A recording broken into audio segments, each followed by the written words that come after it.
So good afternoon.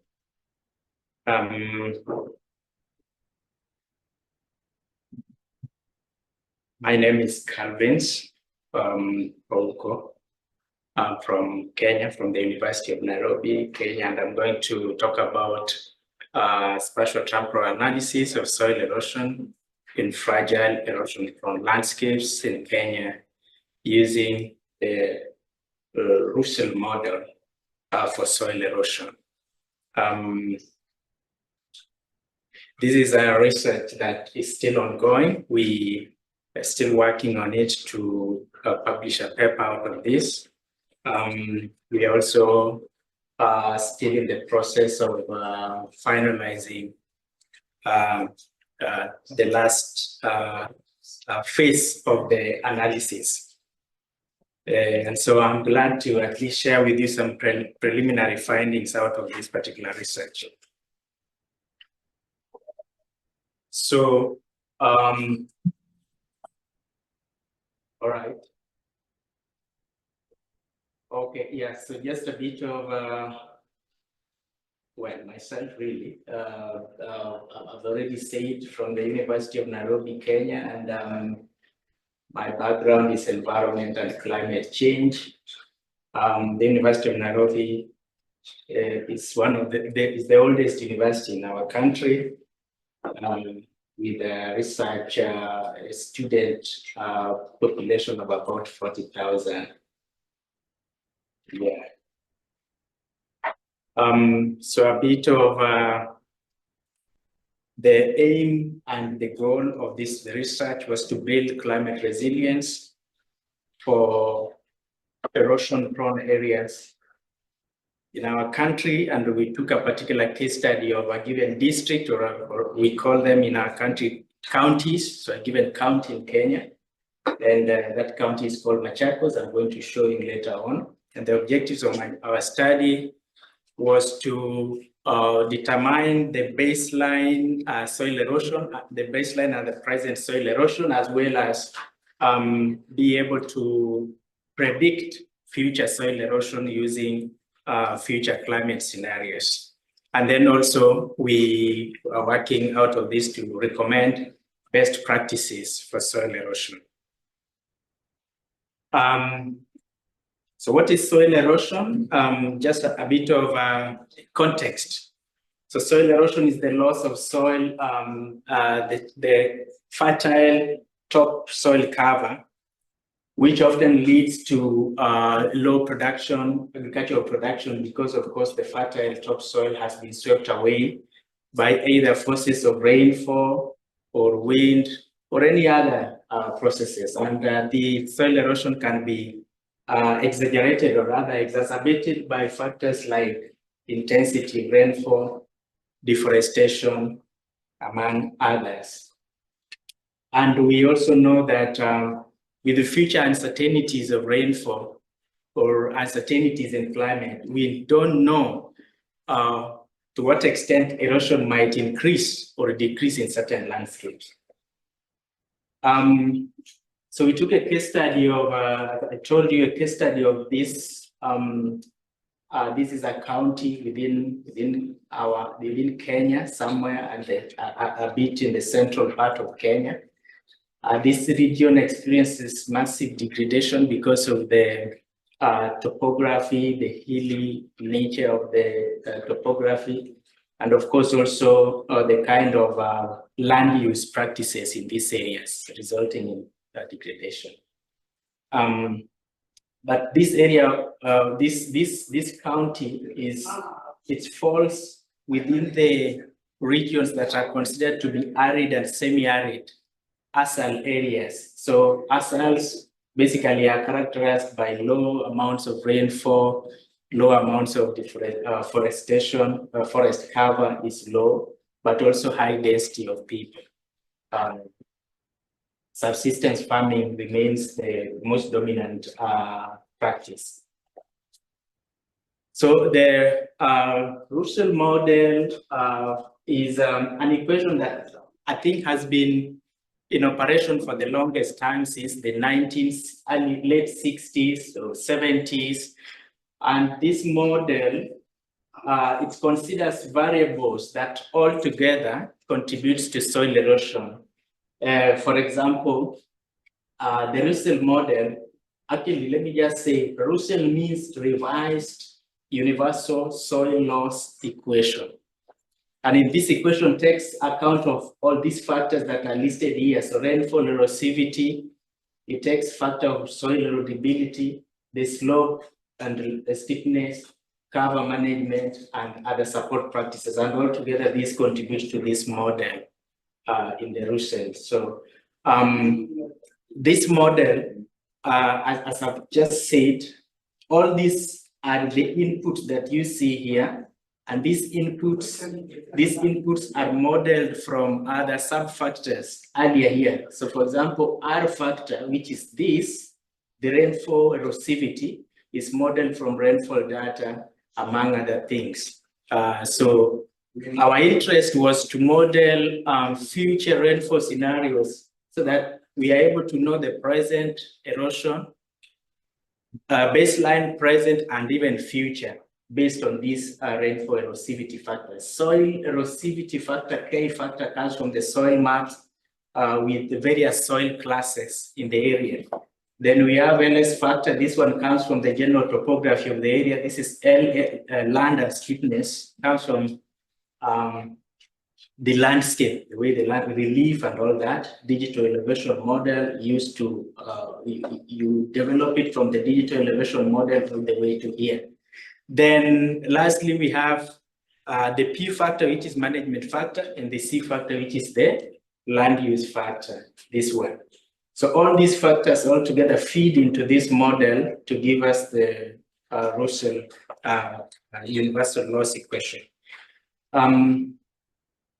And so crucial to this particular kind of model is the data sources. Where do we get data to feed into all those? As you've already seen, we need data for rainfall, climate.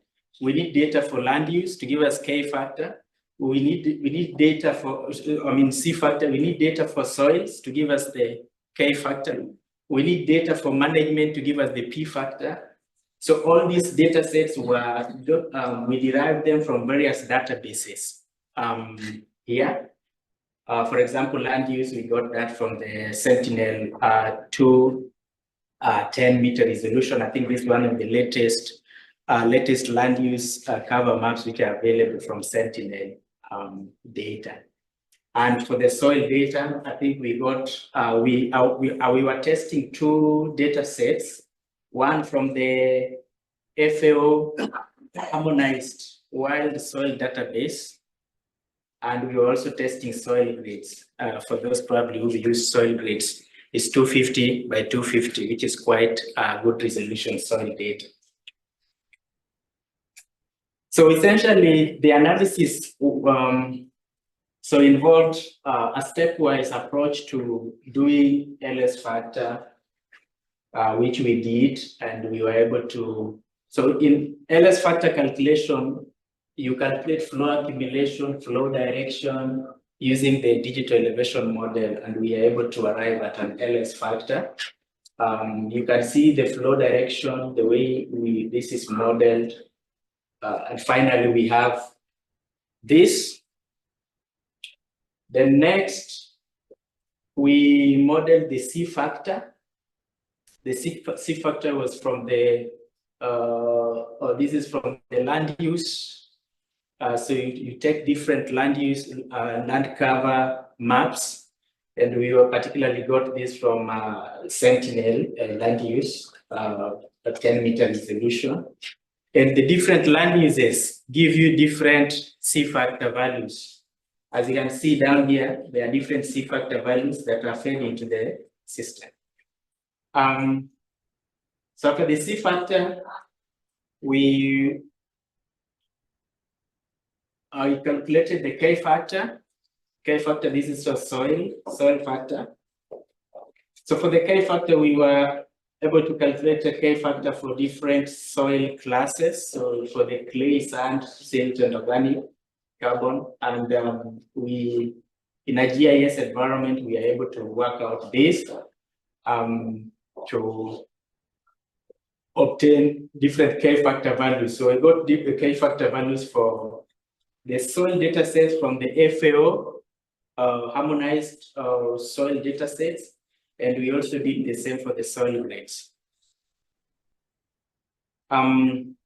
What we found interestingly is that there's a very good correlation between K factor and the clay, which means clay becomes one of the significant determinants for soil erodibility. So if you want to know to what extent a soil will be eroded, so clay is one of the factors that will define that because of the correlation that the soil is. So clay, then sand, and these others are a bit weak. So yes, for the rainfall erosivity, as I said earlier, rainfall factor is actually one of the key factors of soil erosion. This is normally called the most predominant factor that defines erosion, because water movement, the splashing of water is what detaches the soils. And if rainfall factor was not actually there, the other factors contribute very little. Yeah, so rainfall erosivity factor is a critical factor. And this is usually modeled from equations that are available in literature. So what we did is that we were able to model R from equations we found in literature.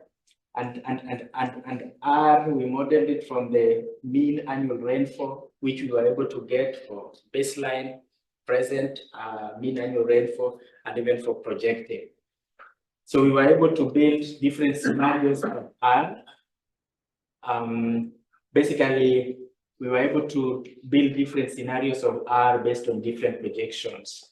We got projected rainfall data from the various models that are available, especially for future scenarios. And we were able to see which model. We used an ensemble model to get a correlation. This ensemble model of both, majority of this gave us the best correlation with the observed climate data. And so we were also able to analyze using the Taylor diagram what kind of model to use. And this is what we were able to realize, that first, rainfall might increase in this particular case study area. Rainfall is likely to slightly increase in the area, but we were also able to see that while rainfall is likely to increase, erodibility of the rainfall might decrease. You can see that when you look at the R value here, the maximum value on both of that.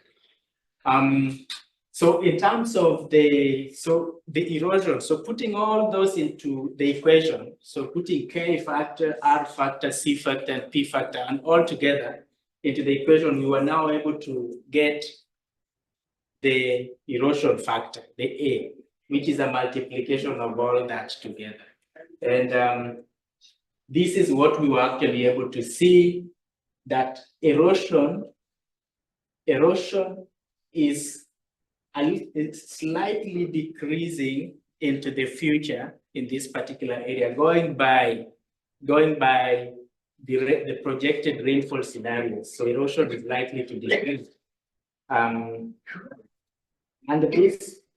this sent us thinking, because you see, the usual expectation would be that, of course, as we always project, that the future looks gloomy and not very good. But here we realize that the future of erosion in this particular county is looking better. And we were thinking that probably it could be because rainfall is likely to slightly increase, and that might mean an increase in vegetation cover, or it might also mean that probably improvement in crop management factors or land use management in this particular area. But this is what we were able to find, that actually there is a decline in the extent of erosion. So the results show baseline soil erosion. Baseline soil erosion, you can see it was a bit high, but the soil erosion shows a slight decline from the baseline.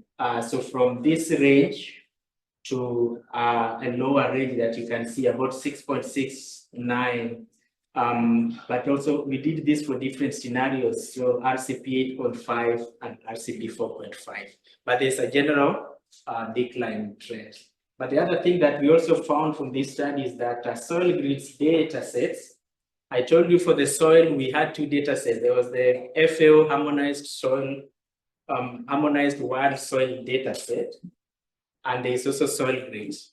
We found soil grids to perform better than the harmonized, but this is, I think, largely because soil grids are of a better resolution. Because soil grid is 250 by 250, while harmonized is on a 1.5 arc, which is a bigger resolution. And so our recommendation for this study is that, so what has been happening in this county is that the government in the past years, the government has been promoting what is called terracing. Terracing is introducing steps in a slope so that you check on the slopes. And the government has been trying to promote this kind of management practice in these areas. As you can see, the areas that the landscape is quite slopey and steepy, but at least with the terraces, they are checked. And the government has been trying to promote this. Probably this could explain the reason why in the future projection, the erosion is likely to decline, going by our analysis. So our study recommends that these practices may continue, may be enhanced. Communities may continue to be sensitized on better ways of doing this. They can be sensitized more to adopt this on their farms. And this might help a great deal in, in reducing future soil erosion. So as I indicated, that this is work that is still ongoing, but at least our preliminary findings are pointing to better management practices that are likely to, reduce the erosion, which is already shown from our models that actually is declining. So in conclusion, the study presents a unique approaches in the modeling of soil erosion based on anticipated rainfall and land use management. So essentially, this study was more of predictive. It was a predictive study trying to predict future soil erosion, which is something which mostly is never done. Most people who do studies around soil erosion would want to understand soil erosion presently.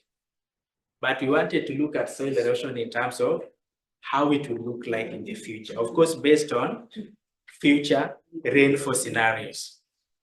So we also compared the results from different databases from the soils and land uses. We also compared two scenarios, RCP 8.5, 4.5 for 2050 and 2100. And essentially we can confirm that this study has proved that it is possible, first of all, to predict future soil erosion, and it's actually possible to foresee the future of how a landscape will look like, and to be able actually to recommend what can be done as a way of